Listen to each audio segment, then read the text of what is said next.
Right, this question from the development gap unit in section B of paper 2. Again, it's asking you, use figure 6 and your own understanding. How does tourism in a LIC-NEE help reduce the development gap?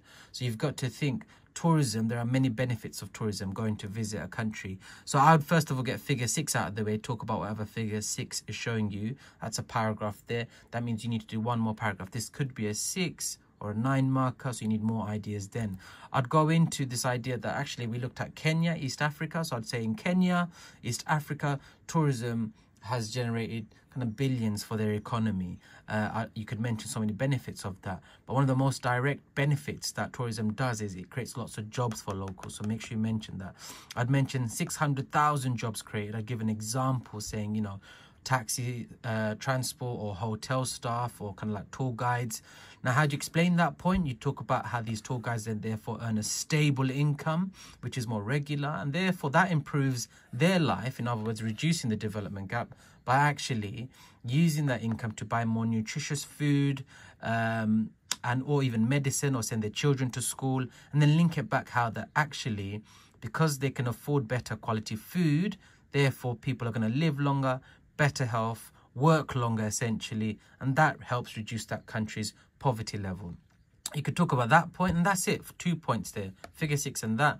Or you mention another one, again, you're going to use this argument, how that actually all these companies that have set up and businesses have set up have to pay kind of like millions in taxes, especially like big hotel chains. So I would say talk about taxes.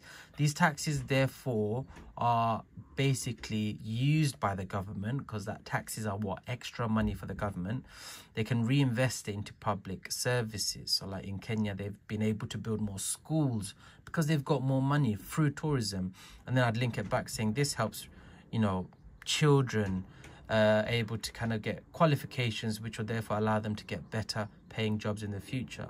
If you want to use this idea of foreign currency, that's also quite a valid point. But if you understand that, you can use that. That is in our notes of the booklet.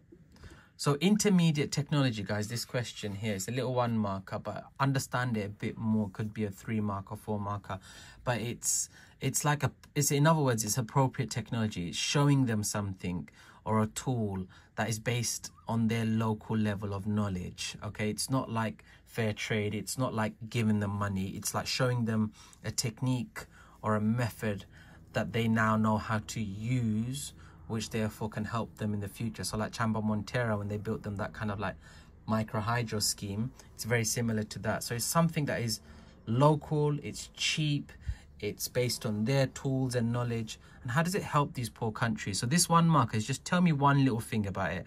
You could mention that these tools are very easy and simple to use. It's affordable. That's 1 mark.